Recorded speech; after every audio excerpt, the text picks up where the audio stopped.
கரூர் அருகே அனுமதி பெற்று நடைபெற்று வந்த விளையாட்டுப் போட்டியை காவல்துறையினர் அராஜகமாக நிறுத்திவிட்டதாக குற்றச்சாட்டு எழுந்துள்ளது.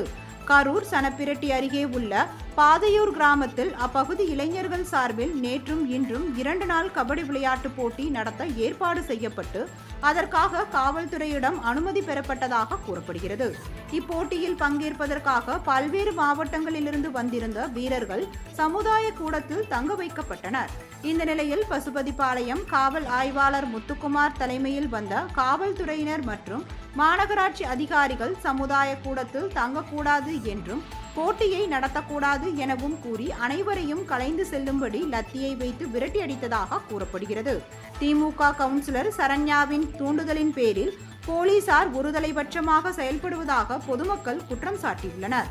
இதுகுறித்து மாநகராட்சி அதிகாரியிடம் விளக்கம் கேட்டபோது சமுதாய கூடத்தின் பூட்டை உடைத்தால் நடவடிக்கை எடுக்கப்பட்டுள்ளதாக கூறினர்.